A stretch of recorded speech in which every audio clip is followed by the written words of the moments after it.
প্রথম যে এমসিকিউটা রয়েছে সেটা হচ্ছে তোমার ম্যানেজমেন্ট শব্দটি কোন শব্দ থেকে এসেছে। দেখো ম্যানেজমেন্ট শব্দটি তোমার ম্যানেজিয়ার শব্দ থেকে এসেছে। এখান থেকে তোমাদের ভিন্নভাবে প্রশ্ন হতে পারে এই ম্যানেজিয়ার শব্দটির অর্থ কী, অথবা ম্যানেজিয়ার শব্দটি কোন শব্দ থেকে এসেছে। এই ম্যানেজিয়ার শব্দটি হচ্ছে তোমার ইতালীয় শব্দ থেকে এসেছে, ইতালীয়।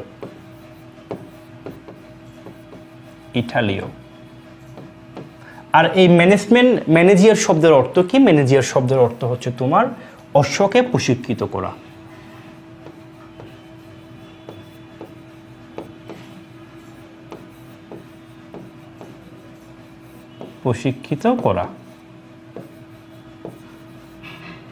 তাহলে দেখো এখান থেকে তোমাদের প্রশ্নটা কয়ভাবে হতে পারে, ম্যানেজমেন্ট শব্দটি কোন শব্দ থেকে এসেছে, ম্যানেজমেন্ট শব্দটি ইতালীয় ম্যানেজিয়ার শব্দ থেকে এসেছে। এই ম্যানেজিয়ার শব্দের অর্থ কি? ম্যানেজিয়ার শব্দের অর্থ হচ্ছে অশ্বকে প্রশিক্ষিত করা। দেন তোমাদের আরও অন্যভাবে প্রশ্ন হতে পারে ম্যানেজমেন্ট শব্দটির ইংরেজি প্রতিশব্দ কি। ম্যানেজমেন্ট শব্দটির ইংরেজি প্রতিশব্দ হচ্ছে টু হ্যান্ডেল। টু হ্যান্ডেল অর্থ হচ্ছে পরিচালনা করা। তাহলে এই একটা এমসিকিউ থেকে তোমাকে 5 ভাবে প্রশ্ন করতে পারে ম্যানেজমেন্ট শব্দটির ইংরেজি প্রতিশব্দ কি, তাহলে উত্তর কি হবে? To handle. টু হ্যান্ডেল অর্থ হচ্ছে পরিচালনা করা। ম্যানেজমেন্ট শব্দটি কোন শব্দ থেকে এসেছে? ম্যানেজিয়ার শব্দ থেকে এসেছে। ম্যানেজিয়ার শব্দের অর্থ হচ্ছে এটি হচ্ছে তোমার ইতালীয় শব্দ, আর তোমার এর অর্থ হচ্ছে অশ্বকে প্রশিক্ষিত করা। এবার আসো 2 নম্বর এমসিকিউ, কোনটি ব্যবস্থাপনার 6M বহির্ভূত। তাহলে প্রথমে আমাদের জানতে হবে 6M এর মধ্যে কি কি রয়েছে। দেখো 6M এর মধ্যে রয়েছে ম্যান, মানি, মেশিনস, মেথডস, ম্যাটেরিয়ালস এবং মার্কেট। তাহলে এর বাহিরে কোনটা আছে, বহির্ভূত কোনটা, সেটা হচ্ছে তোমার পেশনা। তাহলে আমাদের সঠিক উত্তর পেশনা। 3 নাম্বার হচ্ছে ব্যবস্থাপনার প্রথম কাজ কোনটি। ব্যবস্থাপনার প্রথম কাজ কোনটি? আমরা জানি ব্যবস্থাপনার প্রথম কাজ হচ্ছে পরিকল্পনা। দেখো তোমাদের এখান থেকে প্রথম কাজ না বলে তোমাকে বলতে পারে ব্যবস্থাপনার শেষ কাজ কোনটি। তাহলে শেষ কাজ হচ্ছে তোমার কি? নিয়ন্ত্রণ। বা ব্যবস্থাপনার পঞ্চম কাজ কোনটি। তাহলে পঞ্চম কাজ কোনটি? দেখো এটা হচ্ছে একম কাজ, দ্বিতীয় কাজ হচ্ছে তোমার সংগঠিতকরণ, তৃতীয় কাজ হচ্ছে তোমার তৃতীয় নাম্বার কাজ হচ্ছে তোমার কি? কর্মীসংস্থান, চতুর্থ নাম্বার কাজ হচ্ছে নির্দেশনা, পঞ্চম নাম্বার কাজ হচ্ছে পেশনা, ষষ্ঠ কাজ হচ্ছে সমন্বয় সাধন, সপ্তম কাজ হচ্ছে নিয়ন্ত্রণ। তাহলে তোমাদের ব্যবস্থাপনার চক্রটা সম্পর্কে একটু মাথায় তোমাদের রাখতে হবে এই চক্রটা। এরপর আসো 4 নাম্বার যে এমসিকিউ, কাজের দৃষ্টিকোণ হতে ব্যবস্থাপনার আওতা কি। আমরা জানি ব্যবস্থাপনা হচ্ছে তোমার কি? ব্যবস্থাপনা হচ্ছে তোমার সার্বজনীন, অর্থাৎ ব্যবস্থাপনা সব ক্ষেত্রে প্রয়োগ করা যায়। তাহলে কাজের দৃষ্টিকোণ থেকে ব্যবস্থাপনা প্রতিষ্ঠান পরিচালনার ক্ষেত্রে তোমার ব্যবস্থাপনার প্রয়োগ রয়েছে, ব্যবস্থাপকদের ব্যবস্থাপনা, শ্রমিক কর্মীর ব্যবস্থাপনা, শ্রমিক কর্মী পরিচালনা। তাহলে তিনটাই সঠিক উত্তর। 5 নাম্বার ব্যবস্থাপনা চক্র হলো, আমরা জানি ব্যবস্থাপনা চক্র একটি অবিরাম প্রক্রিয়া এবং হচ্ছে তোমার পরস্পর নির্ভরশীল কাজের সমষ্টি। ব্যবস্থাপনার যে কাজগুলো রয়েছিল দেখো এই এক একটা কাজ হচ্ছে তোমার এক একটার সাথে কি নির্ভরশীল। পরিকল্পনার উপর সংগঠন নির্ভরশীল, সংগঠনের উপর আবার পরিকল্পনা নির্ভরশীল। তাহলে একটা কাজের উপর তোমার কি এক একটা কাজ হচ্ছে নির্ভরশীল, যার কারণে আমাদের তাহলে কি হবে ব্যবস্থাপনার চক্র হলো কি? এটি একটি অবিরাম প্রক্রিয়া এবং এটি পরস্পর নির্ভরশীল কাজের সমষ্টি। 6 নাম্বার এমসিকিউ, ব্যবস্থাপনার স্তর কয়টি। আমরা জানি ব্যবস্থাপনার স্তর হচ্ছে তোমার 3টি। এগুলো হচ্ছে তোমার উচ্চ পর্যায়ে ব্যবস্থাপনা, মধ্য পর্যায়ে এবং নিম্ন পর্যায়ে ব্যবস্থাপনা। দেখো এখান থেকে কিন্তু তোমাদের ভিন্নভাবে প্রশ্ন হতে পারে, এমনকি তোমাদের এখান থেকে সৃজনশীল প্রশ্ন হতে পারে। এই স্তর থেকে, ব্যবস্থাপনার স্তর থেকে তোমাদের সৃজনশীল প্রশ্ন হতে পারে। দেখো প্রশ্নটা কিভাবে আসবে, দেখো তোমাদের এখান থেকে তোমাদের প্রশ্ন হতে পারে উচ্চ পর্যায়ে যারা ব্যবস্থাপক রয়েছেন তারা কারা। আর তারপর আসতে পারে তোমাদের উচ্চ পর্যায়ের ব্যবস্থাপকরা কোন ধরনের কার্যক্রম পরিচালনা করে। উচ্চ পর্যায়ে যারা ব্যবস্থাপক রয়েছেন তাদের কোন ধরনের দক্ষতা থাকা প্রয়োজন। তাহলে দেখো উচ্চ পর্যায়ে ব্যবস্থাপক কারা, এরা হচ্ছে তোমার পরিচালনা পরিষদ, ব্যবস্থাপনা পরিচালক, উচ্চ পর্যায়ে ব্যবস্থাপক বলা হয় এদেরকে। তারপর মহাব্যবস্থাপক, ব্যবস্থাপনা প্রতিনিধি, সভাপতি, প্রশাসক, সচিব, এগুলো সবাই হচ্ছে তোমার কারা? এগুলো সবাই হচ্ছে তোমার উচ্চ পর্যায়ের ব্যবস্থাপক। তারপর এরা কোন ধরনের কার্যক্রম পরিচালনা করে? তারা হচ্ছে তোমার প্রতিষ্ঠানের লক্ষ্য নির্ধারণ করে, উদ্দেশ্য প্রতিষ্ঠা করে, পরিকল্পনা প্রণয়নে নীতি নির্ধারণ করে, উদ্যোগ গ্রহণ এবং সংগঠিতকরণ করে, আদেশ নির্দেশ দান নিয়ন্ত্রণ করে, দেন তোমার অর্থ সংস্থান করে। এই সকল কাজ কারা করে? উচ্চ পর্যায়ের যারা ব্যবস্থাপক রয়েছেন তারা করে। এখান থেকে তোমাদের প্রশ্ন হতে পারে প্রতিষ্ঠানের লক্ষ্য নির্ধারণ করে কারা। তাহলে উচ্চ পর্যায়ের ব্যবস্থাপকরা কি করে? প্রতিষ্ঠানের লক্ষ্য নির্ধারণ করে। তাহলে তোমাদের এই চার্টটা খুব ভালোভাবে মাথায় রাখতে হবে। দেন আসো উচ্চ পর্যায়ের ব্যবস্থাপকদের কোন ধরনের দক্ষতা থাকা প্রয়োজন। যারা তোমার উচ্চ পর্যায়ের ব্যবস্থাপক তাদের হচ্ছে তোমার অনুধাবনমূলক এবং বিশ্লেষণমূলক দক্ষতা থাকা খুবই প্রয়োজন। দেন আমাদের জানতে হবে মধ্য পর্যায় ব্যবস্থাপক। মধ্য পর্যায় ব্যবস্থাপক কারা? এক কথায় যদি বলি, যারা বিভাগীয় প্রধান রয়েছেন তারাই হচ্ছে তোমার মধ্য পর্যায় ব্যবস্থাপক। যেমন তোমার উৎপাদক ব্যবস্থাপক, ক্রয় বিক্রয়, অর্থ এবং কর্মী ব্যবস্থাপক, এরা সবাই মধ্য পর্যায়ের ব্যবস্থাপক। দেন মধ্য পর্যায়ের ব্যবস্থাপকরা কোন ধরনের কার্যক্রম পরিচালনা করে? তারা হচ্ছে তোমার উচ্চ স্তরে যেগুলো পরিকল্পনা গ্রহণ করেছিল, তোমার লক্ষ্য নির্ধারণ করেছিল, নীতি নির্ধারণ করেছিল, এগুলো সম্পর্কে তোমার অধস্তনদেরকে কী করে? অভিহিত করে। উচ্চ স্তরের পরিকল্পনা বাস্তবায়নের জন্য প্রয়োজনীয় কর্মসূচি গ্রহণ করে কারা? এই মধ্য পর্যায়ের ব্যবস্থাপকরা। মধ্য পর্যায়ের ব্যবস্থাপকদের কোন ধরনের দক্ষতা থাকা প্রয়োজন? তাদের হচ্ছে তোমার মানবীয় দক্ষতা থাকা প্রয়োজন। তারপর আমাদের জানতে হবে নিম্ন পর্যায়ের ব্যবস্থাপনা। নিম্ন পর্যায়ের ব্যবস্থাপনা কারা? তোমার হচ্ছে বিভাগীয় তত্ত্বাবধায়ক, কর্মনায়ক, নিম্ন ব্যবস্থাপনা স্তর, প্রথম সারির ব্যবস্থাপক বলা হয় তোমার নিম্ন পর্যায়ের ব্যবস্থাপকদের। নিম্ন পর্যায়ের ব্যবস্থাপকরা কোন ধরনের কার্যক্রম পরিচালনা করে? তারা হচ্ছে তোমার কর্মীদেরকে তত্ত্বাবধানের মাধ্যমে গৃহীত পরিকল্পনা বাস্তবায়ন করে, শ্রমিকদেরকে পরিচালনা, কাজের তদারকি, সমন্বয় সাধন, পেশনাদান, এই সকল কাজ করে তোমার নিম্ন পর্যায়ের ব্যবস্থাপকরা। দেন নিম্ন পর্যায়ের ব্যবস্থাপকদের কোন ধরনের দক্ষতা থাকা প্রয়োজন? তাদের হচ্ছে তোমার কারিগরি দক্ষতা থাকা প্রয়োজন। এই ছিল আমাদের ব্যবস্থাপনার স্তর নিয়ে বিস্তারিত আলোচনা। এখান থেকে তোমরা সৃজনশীল লিখতে পারবা। দেন তোমাদের এমসিকিউতে যে কোনো প্রশ্ন আসলে তোমরা কিন্তু খুব সহজে আনসার করতে পারবা। তোমরা এটার একটি স্ক্রিনশট নিয়ে রাখতে পারো। এরপর আসো 7 নাম্বার, নিচের কোনটি উচ্চ পর্যায়ে ব্যবস্থাপনা সংক্রান্ত কাজ? তাহলে তুমি যদি এই চারটা ভালোভাবে বুঝে থাকো, আশা করছি তুমি এই উত্তরটা করতে পারবা। উচ্চ পর্যায়ে ব্যবস্থাপক কোন ধরনের কাজ করে? তারা হচ্ছে তোমার উদ্দেশ্য প্রতিষ্ঠা করে, নীতি প্রণয়ন করে, পরিকল্পনা প্রণয়ন করে। তিনটাই সঠিক। 8 নাম্বার, জনাব ইফতেখার একটি স্বনামধন্য কোম্পানির কর্মকর্তা। তিনি কোম্পানির উদ্দেশ্য ও নীতি নির্ধারণে ভূমিকা রাখে। তাহলে একটু বলো তো, উদ্দেশ্য এবং নীতি নির্ধারণে কারা ভূমিকা রাখে? কারা তোমার উদ্দেশ্য এবং নীতি নির্ধারণ করে? উচ্চ পর্যায়ে যারা ব্যবস্থাপক রয়েছেন তারা। তাহলে সঠিক উত্তর ক। 9 নাম্বার আসো, ব্যবস্থাপনা সার্বজনীন ধারণাটি সর্বপ্রথম কে প্রদান করেন? ব্যবস্থাপনা সার্বজনীন ধারণাটি সর্বপ্রথম প্রদান করে তোমার গ্রিক দার্শনিক সক্রেটিস। তাহলে ব্যবস্থাপনা সার্বজনীন ধারণাটি কে প্রদান করেন? গ্রিক দার্শনিক সক্রেটিস। এরপর তোমাদের আরেকটা প্রশ্ন আসতে পারে, এই যে ব্যবস্থাপনা সার্বজনীন, এটা বিশ্বাস করতেন না কে? এটা বিশ্বাস করতেন না তোমার হচ্ছে অলিভার শেলডন। তাহলে ব্যবস্থাপনা সার্বজনীন ধারণাটা বিশ্বাস করতেন, সর্বপ্রথম এনেছেন কে? সক্রেটিস, কিন্তু এটা বিশ্বাস করতেন না অলিভার শেলডন। 10 নাম্বার, শিল্প বিপ্লব সূত্রপাত ঘটে কোন দেশে? দেখো শিল্প বিপ্লব কোন দেশে সংঘটিত হয়? 10 নাম্বার। এরপর 10 নাম্বার, শিল্প বিপ্লব সূত্রপাত হয় কোন দেশে? শিল্প বিপ্লব সূত্রপাত ঘটে তোমার গ্রেট ব্রিটেনে। শিল্প বিপ্লব কত সালে সংঘটিত হয়? এটাও আসতে পারে। শিল্প বিপ্লব সংঘটিত হয় তোমার হচ্ছে তোমার 1750 থেকে 1850 সালে। তাহলে শিল্প বিপ্লব কোন দেশে সূত্রপাত ঘটে? গ্রেট ব্রিটেনে। কত সালে? 1750 থেকে 1850 সালে। 11 নাম্বার, ব্যবস্থাপনা বিজ্ঞান কি নির্দেশ করে? আমরা জানি ব্যবস্থাপনা বিজ্ঞান ও কলা উভয়ের সমন্বয়। তাহলে এখানে আমাদের জানতে চেয়েছে ব্যবস্থাপনা বিজ্ঞান কি নির্দেশ করে। ব্যবস্থাপনা বিজ্ঞান হচ্ছে তোমার সুশৃঙ্খল ও সুসংঘবদ্ধকে নির্দেশ করে। এখন তোমাদের অন্যভাবে প্রশ্ন আসতে পারে, ব্যবস্থাপনার কলা কি নির্দেশ করে?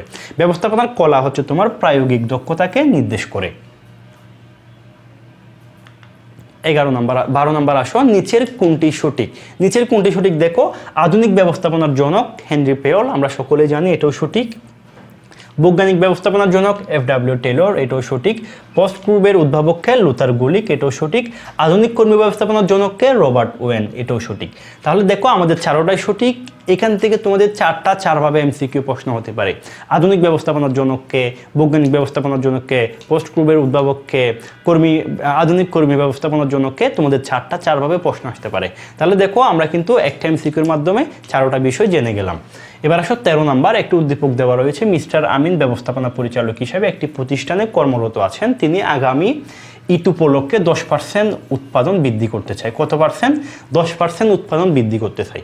তাহলে আমাদের প্রশ্নে জানতে চেয়েছে মিস্টার আমিন কোন স্তরের ব্যবস্থাপক হিসাবে কর্মরত আছেন। তাহলে দেখো কে উৎপাদক বিভাগের সাথে তিনি কি আছেন? জড়িত আছেন। তাহলে আমরা বলতে পারি তিনি হচ্ছে তোমার মধ্যস্তরের ব্যবস্থাপক। ঠিক আছে। 14 নাম্বার আসো, মিস্টার আমিন কাদেরকে নিয়ে কাজ সম্পাদন করবেন? তাহলে বলো তো, মধ্যস্তরের ব্যবস্থাপক কাদেরকে নিয়ে কাজ সম্পাদন করেন? তিনি হচ্ছে ফোরম্যানদেরকে নিয়ে কাজ সম্পাদন করবেন।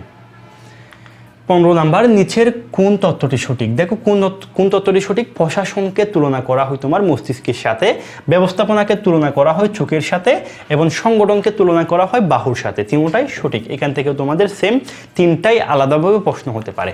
প্রশাসনকে কিসের সাথে তুলনা করা হয়, ব্যবস্থাপনাকে কিসের সাথে তুলনা করা হয়, সংগঠনকে কিসের সাথে তুলনা করা হয়, আলাদাভাবে প্রশ্ন আসতে পারে। 16 নাম্বার, আমাদের দ্বিতীয় অধ্যায়ে চলে আসছি, ব্যবস্থাপনার নীতি। আমাদের প্রথম যে এমসিকিউটা রয়েছে, আদেশের ঐক্যের অভাবে কি দেখা দেয়? আদেশের ঐক্য মানে কি? আদেশের ঐক্য মানে হচ্ছে তোমার একজন ব্যক্তিকে আদেশ প্রদান করবে শুধুমাত্র একজন, অর্থাৎ একজনের বস হবে শুধুমাত্র একজন ব্যক্তি। যখন এটার অভাব দেখা যাবে তখন কি হবে? তখন তোমার হচ্ছে বিরূপ প্রতিক্রিয়া দেখা যাবে এবং হচ্ছে কর্মীদের মধ্যেও হতাশা সৃষ্টি হবে। তাহলে সঠিক উত্তর 2 ও 3। হেনরি ফিওলের প্রদত্ত ব্যবস্থাপনার নীতি কয়টি? আমরা জানি ব্যবস্থাপনার নীতি হচ্ছে 14টি। এখান থেকে তোমাদের আরেকটা প্রশ্ন আসতে পারে, বৈজ্ঞানিক ব্যবস্থাপনার নীতি কয়টি? বৈজ্ঞানিক ব্যবস্থাপনার নীতি হচ্ছে 4টি। ঠিক আছে, তাহলে হেনরি ফিওল প্রদত্ত ব্যবস্থাপনার নীতি হচ্ছে 14টি, বৈজ্ঞানিক ব্যবস্থাপনার নীতি 4টি। 18 নাম্বার, ব্যবস্থাপনার নীতিমালার অন্তর্ভুক্ত নয় কোনটি? ব্যবস্থাপনার নীতিমালার অন্তর্ভুক্ত নয় কোনটি? আমরা জানি নির্দেশনার ঐক্য, এটা একটা ব্যবস্থাপনার নীতি, একতায় বল, আদেশের ঐক্য, এগুলো সবগুলি ব্যবস্থাপনার নীতি। তাহলে বহির্ভূত কোনটা? সেটা হচ্ছে তোমার দলগত চেতনা। 19 নাম্বার, ব্যবস্থাপকীয় কোন নীতি অনুযায়ী কর্মীদেরকে সিদ্ধান্ত গ্রহণের ক্ষমতা হ্রাস পায়? দেখো, ব্যবস্থাপনা যখন তোমার সিদ্ধান্ত গ্রহণের ক্ষমতাটা উচ্চ পর্যায়ে থাকে, অর্থাৎ যখন সিদ্ধান্ত গ্রহণের ক্ষমতাটা উচ্চ পর্যায়ের ব্যবস্থাপকরা নিয়ে থাকেন, তখন হচ্ছে তোমার কর্মীদেরকে সিদ্ধান্ত গ্রহণের ক্ষমতাটা হ্রাস পায়। তাহলে দেখো, কেন্দ্রীয়করণের মাধ্যমে কিন্তু, কেন্দ্রীয়করণ মানে কি? আমরা জানি কেন্দ্রীয়করণ মানে হচ্ছে তোমার যখন সিদ্ধান্ত গ্রহণটা তোমার উচ্চ পর্যায়ের ব্যবস্থাপকরা নিয়ে থাকেন, তখন তাকে কেন্দ্রীয়করণ বলা হয়। তাহলে আমাদের সঠিক উত্তর আমরা কি পেলাম? কেন্দ্রীয়করণের ক্ষেত্রে তোমার কেন্দ্রীয়করণ নীতি অনুযায়ী তোমার কর্মীদের সিদ্ধান্ত গ্রহণের ক্ষমতাটা হ্রাস পায়। সঠিক উত্তর এ। আর বিকেন্দ্রীয়করণ মানে কি? বিকেন্দ্রীয়করণ মানে হচ্ছে তোমার যখন সিদ্ধান্ত গ্রহণের ক্ষমতাটা নিম্ন পর্যায়ের ব্যবস্থাপকরা নিয়ে থাকেন, তখন সেটাকে আমরা বলি বিকেন্দ্রীয়করণ। আর সাম্যতা মানে কি? সাম্যতা মানে হচ্ছে সাম্যতা মানে সকলের নিকট হচ্ছে কি তোমার সকলের সাথে তোমার সকলকে একই দৃষ্টিতে দেখা, এটাকে বলা হয় কি সাম্যতা। অর্থাৎ তুমি কোনো কর্মীকে বেশি কাজ দিলা, কোনো কর্মীকে কাজ কম দিলা, এটা এখানে কিন্তু সাম্যর কি কই তোমার সাম্যনীতিটা তোমার পরিপন্থী হয়। সেজন্য সকল কর্মীকে সমান দৃষ্টিতে দেখা, এটা হচ্ছে তোমার সাম্যতার নীতি। আর আদেশের ঐক্য নীতি মানে কি বললাম? আদেশের ঐক্য নীতি মানে আমি একটু আগে আলোচনা করলাম, একজন ব্যক্তির আদেশদাতা হবে শুধুমাত্র একজন ব্যক্তি, সেটা হচ্ছে কি আদেশের ঐক্য। 20 নাম্বার আসো, বৈজ্ঞানিক ব্যবস্থাপনার নীতি হলো, আমরা প্রথমে আলোচনা করছি বৈজ্ঞানিক ব্যবস্থাপনার নীতি কয়টি? 4টি। এগুলো কি কি দেখো? বৈজ্ঞানিক ব্যবস্থাপনার নীতি হচ্ছে তোমার সনাতন পদ্ধতির পরিবর্তে বিজ্ঞানের ব্যবহার, সৌহার্দ্যপূর্ণ শ্রম ব্যবস্থাপনার সম্পর্ক স্থাপন, শ্রমিক কর্মীদের মধ্যে দায়িত্ব কর্তব্য সুষ্ঠু বন্টন, এবং সর্বশেষ হচ্ছে বৈজ্ঞানিক পদ্ধতিতে কর্মী নির্বাচন, প্রশিক্ষণ এবং উন্নয়ন ঘটানো। এগুলো সবগুলো হচ্ছে তোমার বৈজ্ঞানিক ব্যবস্থাপনার নীতি। এখান থেকে তোমাদের প্রশ্ন হতে পারে, নিচের কোনটি বৈজ্ঞানিক ব্যবস্থাপনার নীতি বহির্ভূত? তাহলে এই 4টার বাইরে যেটা আসবে সেটাই আমাদের সঠিক উত্তর হবে। 21 নাম্বার আসো, নিম্ন স্তরে যেসব দক্ষতা থাকা বেশি প্রয়োজন। নিম্ন স্তরে যারা ব্যবস্থাপক রয়েছেন তাদের কোন ধরনের দক্ষতা থাকা বেশি প্রয়োজন? তাদের হচ্ছে তোমার কারিগরি দক্ষতা এবং হচ্ছে কি মানবীয় দক্ষতা থাকা প্রয়োজন। কারিগরি মানে কি? কোনো বিষয়ে সে এক্সপার্ট হবে, এটা কারিগরি দক্ষতা বলা হয়। আর মানবীয় মানে হচ্ছে তোমার মানুষকে উদ্বুদ্ধ করতে পারা, মানুষকে অনুপ্রেরিত করে কাজ আদায় করতে পারার কৌশলকে বলা হয় তোমার মানবীয় দক্ষতা। তাহলে যারা নিম্ন স্তরে ব্যবস্থাপক রয়েছেন তাদের এই 2টা দক্ষতা থাকা প্রয়োজন। পৃথিবীর শ্রেষ্ঠ ব্যবস্থাপককে? পৃথিবীর শ্রেষ্ঠ ব্যবস্থাপক হচ্ছে তোমার হযরত মুহাম্মদ সাল্লাল্লাহু আলাইহি ওয়াসাল্লাম। 23 নাম্বার, ক্ষমতা বিকেন্দ্রীভূত থাকে কোন স্তরে? ক্ষমতা বিকেন্দ্রীভূত থাকে কোন স্তরে? ক্ষমতা বিকেন্দ্রীভূত থাকে তোমার নিম্ন স্তরে সিদ্ধান্ত গ্রহণের ক্ষেত্রে। 24 নাম্বার, স্পিরিট দ্য ক্রপস এর অর্থ কি? আমরা জানি স্পিরিট দ্য ক্রপস এর অর্থ হচ্ছে তোমার একতাই বল। 25 নাম্বার, বাংলাদেশের ব্যবস্থাপনার উন্নয়নের প্রতিবন্ধকতা কারণগুলো কি কি? দেখো, বাংলাদেশের ব্যবস্থাপনা উন্নয়নের প্রতিবন্ধকতাগুলো হচ্ছে তোমার গবেষণার অনাগ্রহ, উত্তম শিল্প সম্পর্কের অভাব এবং হচ্ছে সর্বশেষ আধুনিক দৃষ্টিভঙ্গির অনুপস্থিতি। তিনটাই আমাদের সঠিক উত্তর। 26 নাম্বার, তৃতীয় অধ্যায়ে চলে আসছি। পরিকল্পনাকে বলা হয় তোমার বুদ্ধিদীপ্ত কাজ এবং হচ্ছে তোমার মানসিক কাজ। এই পরিকল্পনার ক্ষেত্রে শারীরিক কোনো শ্রম হয় না, যার কারণে আমাদের এটা সঠিক উত্তর নয়। ঠিক আছে, শারীরিক কাজটা হবে না। 27 নাম্বার আসো, উত্তম পরিকল্পনার বৈশিষ্ট্য। উত্তম পরিকল্পনা সবসময় তোমার কি হতে হবে? গ্রহণযোগ্য হতে হবে এবং তথ্য নির্ভর হতে হবে। সঠিক উত্তর 1 ও 2। 28 নাম্বার, উদ্দীপকে মিস্টার করিম কোন ধরনের পরিকল্পনা, আচ্ছা দেখো একটা উদ্দীপক দেওয়া রয়েছে, মিস্টার করিম পদ্মা সেতুর পাড়ে একটি পার্ক নির্মাণ করছে। দেখো একটা পার্ক নির্মাণ করছে, প্রশ্ন জানতে চাইছে মিস্টার করিম কোন ধরনের পরিকল্পনা করছে। দেখো পদ্মা সেতু নির্মাণ করছে বা পার্ক নির্মাণ করছে, এগুলো সবগুলো হচ্ছে তোমার কি একাত্মক পরিকল্পনার উদাহরণ। অর্থাৎ যে কাজটা তোমার একটা নির্দিষ্ট প্রকল্পকে বাস্তবায়নের জন্য করা হয় সেটাকে বলা হয় তোমার কি একাত্মক পরিকল্পনা। 29 নাম্বার, পরিকল্পনার সংখ্যাত্মক প্রকাশকে কি বলে? পরিকল্পনার সংখ্যাত্মক প্রকাশকে বাজেট বলা হয়। 30 নাম্বার, পরিকল্পনার সীমাবদ্ধতা কোনটি? পরিকল্পনার সীমাবদ্ধতা হচ্ছে তোমার পরিকল্পনার সীমাবদ্ধতা হচ্ছে অনমনীয়তা। অনমনীয়তা মানে হচ্ছে তোমার পরিকল্পনা সাধারণত কি করতে হয়, ধরো বিভিন্ন এমন একটা পরিস্থিতি আসলো তোমার পরিকল্পনাটা কি পরিবর্তন করা প্রয়োজন, তাহলে এটাই হচ্ছে কি তোমার ধরো অনমনীয়তা মানে হচ্ছে তোমার পরিবর্তিত পরিস্থিতির সাথে খাপ খাইয়ে নিতে না পারা। তাহলে পরিকল্পনার ক্ষেত্রে ধরো তুমি একটা পরিকল্পনা করলাম, কিন্তু দেখা গেল একটা পর্যায়ে দেখা গেল এখানে এই পরিকল্পনাটা কি হচ্ছে না, প্রয়োগ করা যাচ্ছে না, তাহলে তোমাকে এখানে কি করতে হবে, পরিকল্পনাটা পরিবর্তন করতে হবে। তাহলে এটাকে কি বলা হয়, ধরো তুমি যখন পরিবর্তিত পরিস্থিতির সাথে খাপ খাইয়ে নিতে পারবা না, এটাকে বলা হয় অনমনীয়তা, যেটা হচ্ছে তোমার এই পরিকল্পনার একটা সীমাবদ্ধতা। 31 নাম্বার, পরিকল্পনার অভিপ্রেত ফলকে কি বলে? পরিকল্পনার অভিপ্রেত ফলকে বলা হয় লক্ষ্য। 32 নাম্বার এমসিকিউ, পরিকল্পনার প্রথম পদক্ষেপ কোনটি? পরিকল্পনার প্রথম পদক্ষেপ হচ্ছে লক্ষ্য স্থিরকরণ করা, আর পরিকল্পনার সর্বশেষ পদক্ষেপ হচ্ছে তোমার সংশোধনীমূলক ব্যবস্থা গ্রহণ করা। নিচের কোনটি সঠিক? রীতি, নীতি, পদ্ধতি, কৌশল এগুলো সবগুলো হচ্ছে তোমার স্থায়ী পরিকল্পনার উদাহরণ। প্রকল্প, কর্মসূচি, একাত্মক পরিকল্পনা, 10% বিক্রি বৃদ্ধি, 5% উৎপাদন বৃদ্ধি, এগুলো হচ্ছে তোমার লক্ষ্য। তাহলে সবগুলোই সঠিক, ঠিক আছে। এখান থেকেও তোমাদের প্রত্যেকটা আলাদাভাবে প্রশ্ন হতে পারে। উদ্দীপকে জনাব কামাল তার প্রতিষ্ঠানের একজন নির্বাহী পরিচালক গত 5 বছর ধরে কারখানাটি একই পদ্ধতিতে কর্মী নিয়োগ করছে। দেখো একই পদ্ধতিতে গত 5 বছর ধরে কারখানাটিতে একই পদ্ধতিতে কি করছে, কর্মী নিয়োগ করছে। তাহলে দেখো তো কোনটি স্থায়ী পরিকল্পনা? না, প্রশ্নে জানতে চাইছে উদ্দীপকের, এটা একটু আমাদের মিস্টেক হয়েছে, প্রশ্নে আমাদের জানতে চাইছে উদ্দীপকের পরিকল্পনাটি কোন ধরনের পরিকল্পনা। তাহলে দেখো উদ্দীপকের তিনি যেহেতু 5 বছর ধরে একই পদ্ধতিতে কি করছে, কর্মী নিয়োগ করছে, তাহলে এটা আমরা বলতে পারি এটা হচ্ছে তোমার স্থায়ী পরিকল্পনা। সঠিক উত্তর স্থায়ী পরিকল্পনা। এরূপ পরিকল্পনার ফলে অর্থাৎ স্থায়ী পরিকল্পনার ফলে কি হবে, ব্যয় বৃদ্ধি পাবে না, এটা কখনো না, গতিশীলতা বৃদ্ধি পাবে এবং সময়ের সদ্ব্যবহার পাবে। তাহলে সঠিক উত্তর 2 ও 3। 36, মেয়াদভিত্তিক পরিকল্পনা কত প্রকার? মেয়াদভিত্তিক পরিকল্পনা হচ্ছে তোমার 3 প্রকার। এগুলো হচ্ছে তোমার স্বল্পমেয়াদী, মধ্যমেয়াদী এবং দীর্ঘমেয়াদী। স্বল্পমেয়াদী পরিকল্পনা কোনটা? যখন তোমার পরিকল্পনাটা 1 বছরের কম সময়ের মধ্যে করা হয়, এটা স্বল্পমেয়াদী। মধ্যমেয়াদী মানে হচ্ছে 1 থেকে 5 বছরের ভিতরে, আর 5 বছরের ঊর্ধ্বে এটাকে বলা হয় তোমার দীর্ঘমেয়াদী পরিকল্পনা। 37, কোন পরিকল্পনা ব্যবস্থাপনা লাঘব করে? আমরা জানি স্থায়ী পরিকল্পনা তোমার কি করে, ব্যবস্থাপনাকে লাঘব করে। যখন তুমি একটা স্থায়ীভাবে কোনো পরিকল্পনা গ্রহণ করবা, তখন এখানে তোমাকে আবার নতুনভাবে পরিকল্পনা করতে হচ্ছে না। তাহলে সেজন্য এটা কি হয়, স্থায়ী পরিকল্পনার ক্ষেত্রে তোমার ব্যবস্থাপনার লাঘব ঘটে। 38, পরিকল্পনার প্রধান সীমাবদ্ধতা কোনটা? পরিকল্পনার প্রধান সীমাবদ্ধ হচ্ছে পটভূমি নির্ধারণের সমস্যা। ব্যবস্থাপনার দর্পণ হলো, ব্যবস্থাপনার দর্পণ বলা হয় তোমার পরিকল্পনাকে। 40 নম্বর, বাংলাদেশের জাতীয় বাজেট কোন ধরনের পরিকল্পনা? বাংলাদেশের জাতীয় বাজেট হচ্ছে তোমার সামগ্রিক পরিকল্পনা। এই এমসিকিউটা গুরুত্বপূর্ণ, এটা ভালোভাবে দেখবা। জাতীয় বাজেট সামগ্রিক পরিকল্পনা। পরিকল্পনা ব্যর্থ হয় যে কারণে, কি কারণে পরিকল্পনা ব্যর্থ হয়? জ্ঞানের অভাবে, অবশ্যই সঠিক, অপর্যাপ্ত তথ্য এবং অতিরিক্ত আত্মবিশ্বাস, এই সকল কারণে তোমার কি হয়, পরিকল্পনা ব্যর্থ হয়। 42 নাম্বার, সকল পরিকল্পনা নির্ভর করে তথ্য সংগ্রহ, মূল্যায়নের উপর, ভবিষ্যৎ সুযোগ সুবিধা প্রাপ্তির উপর এবং অর্থ সংগ্রহের উপর। তিনটাই সঠিক। চতুর্থ অধ্যায়ে চলে আসছি আমরা। সংগঠিতকরণ কোন ধরনের প্রক্রিয়া? সংগঠিতকরণ হচ্ছে তোমার ব্যবস্থাপকীয় প্রক্রিয়া। প্রধান নির্বাহী মিস্টার আমিন তার প্রতিষ্ঠানের সমস্ত কাজকে বিভিন্ন ভাগে ভাগ করেন এবং এক একটি ভাগ বা কাজের দায়িত্ব একজন বিশেষজ্ঞের উপর কি করেন, ন্যস্ত করেন। তিনি প্রতিষ্ঠানের লক্ষ্য অর্জনে আশাবাদী।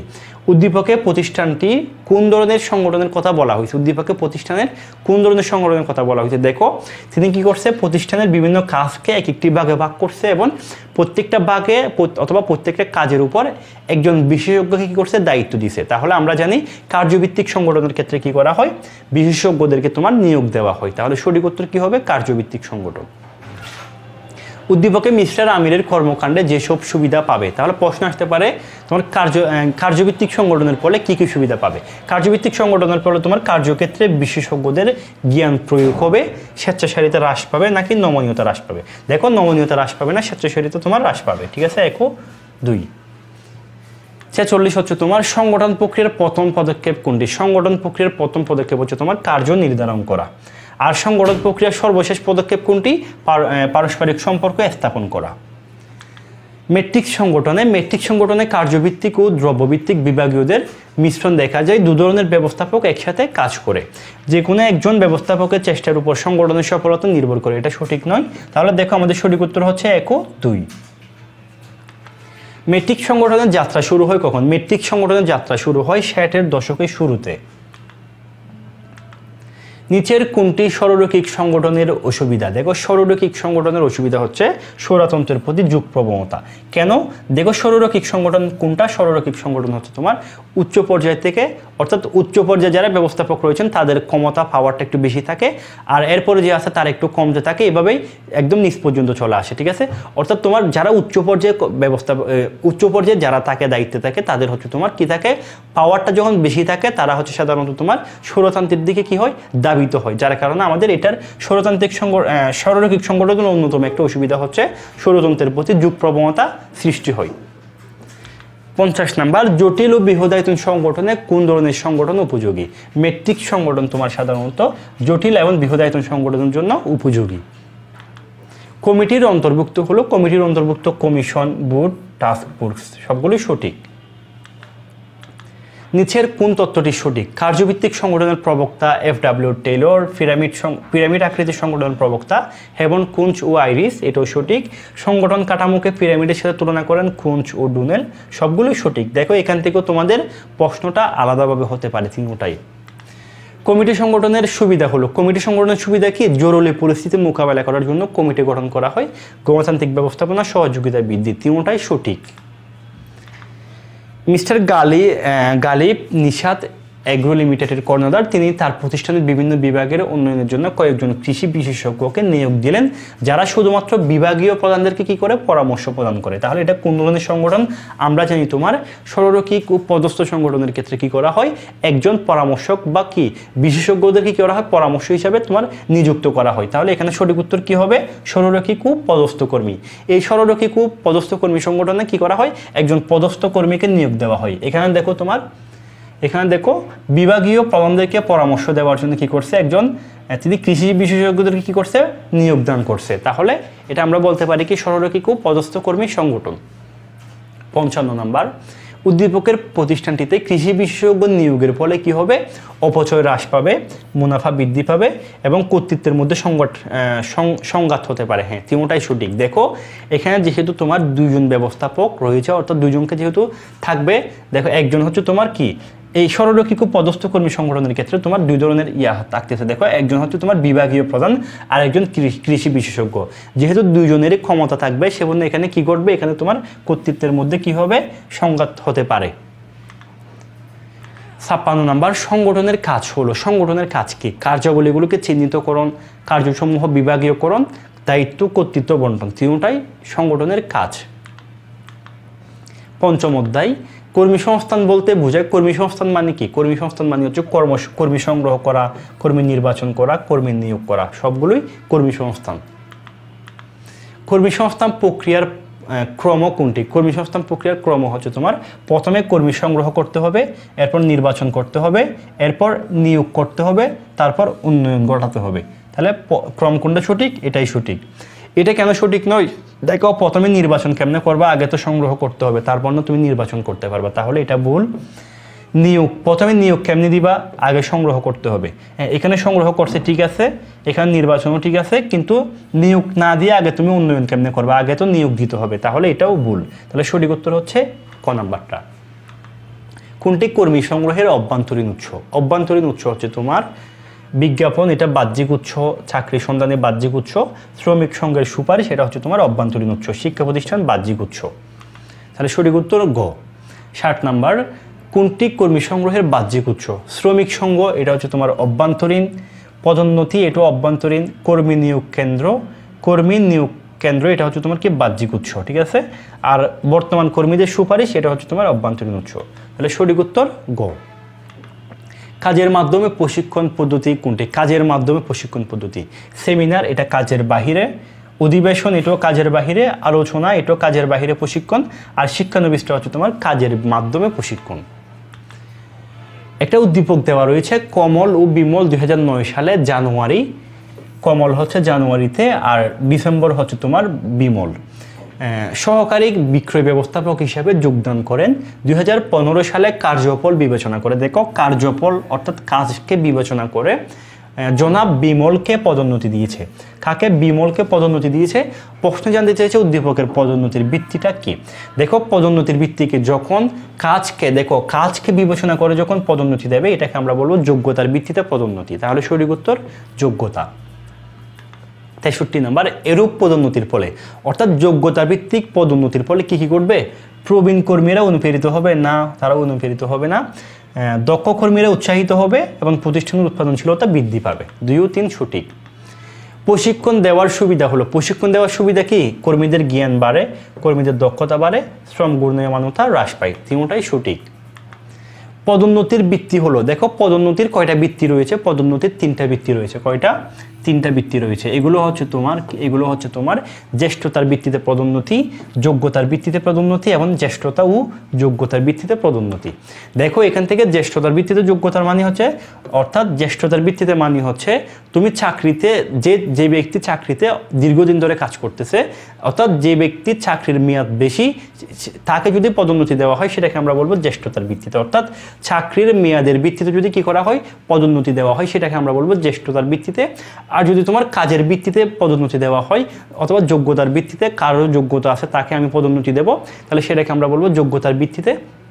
আর জ্যেষ্ঠতা ও যোগ্যতা মানে হচ্ছে তোমার জ্যেষ্ঠতা এবং যোগ্যতা, অর্থাৎ কাজ এবং চাকরির মেয়াদকাল দুটার উপর ভিত্তি করে যদি পদোন্নতি দেওয়া হয়, সেটাকে আমরা বলবো জ্যেষ্ঠতা ও যোগ্যতার ভিত্তিতে পদোন্নতি।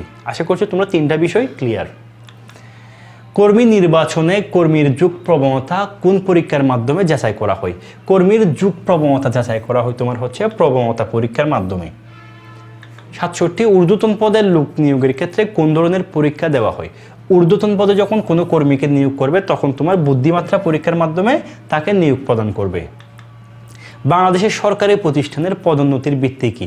বাংলাদেশের সরকারি প্রতিষ্ঠানের পদোন্নতির ভিত্তি হচ্ছে জ্যেষ্ঠতা ও যোগ্যতার ভিত্তিতে পদোন্নতি দিয়ে থাকে। আমাদের 6ষ্ঠ অধ্যায় চলে আসছি আমরা। 6ষ্ঠ অধ্যায় প্রথমেই রয়েছে দলকে পরিচালনা বা কাজে প্রভাবিত করাকে কি বলে? দলকে পরিচালনা বা কাজে প্রভাবিত করাকে বলা হয় তোমার নেতৃত্ব। গণতান্ত্রিক মনোভাবপূর্ণ নেতার বৈশিষ্ট্য হলো, গণতান্ত্রিক মনোভাবপূর্ণ নেতার বৈশিষ্ট্য হচ্ছে কর্মীদেরকে শুধরে দিতে চেষ্টা করে, কর্মীদেরকে উৎসাহ দিয়ে কাজ আদায় করার চেষ্টা করে, অধস্তনদের কথা মূল্যায়ন করে। 3টাই গণতান্ত্রিক নেতার বৈশিষ্ট্য। লিড শব্দের অর্থ কি? লিড শব্দের অর্থ হচ্ছে তোমার টু গাইড। একটা উদ্দীপক দেওয়া রয়েছে, মিস্টার জয়ন্ত তার প্রতিষ্ঠানের কর্মীদের প্রতি অত্যন্ত সদয়, কিন্তু প্রতিষ্ঠানের কাজের বিষয়ে তিনি কারো পরামর্শ শুনতে আগ্রহী নয়। দেখো আমাদের প্রশ্নে জানতে চাইছে উদ্দীপকে মিস্টার জয়ন্তের নেতৃত্ব ধরনটি কোনটি? কর্মীকেন্দ্রিক, গণতান্ত্রিক, পিতৃতান্ত্রিক নাকি স্বৈরতান্ত্রিক? দেখো কর্মীকেন্দ্রিক মানে হচ্ছে যদি কর্মীদেরকে বেশি গুরুত্ব দেওয়া হয় এটাকে কর্মীকেন্দ্রিক নেতৃত্ব বলা হয়। আর গণতান্ত্রিক মানে হচ্ছে তোমার গণতান্ত্রিকের ক্ষেত্রে তারা কর্মীদের মতামতকে মূল্যায়ন করে তাদের কাছ থেকে পরামর্শ নেয়। আর পিতৃসুলভ মানে হচ্ছে তোমার পিতার নিয়ে কর্মীদেরকে স্নেহ করে কাজ আদায় করে নেয়। আর স্বৈরতান্ত্রিক মানে হচ্ছে তোমার জোরপূর্বক কাজ আদায় করে নেয়, জোর করে চাপিয়ে দিয়ে বই দেখিয়ে কাজ আদায় করে নেয়, এটাকে বলা হয় স্বৈরতান্ত্রিক।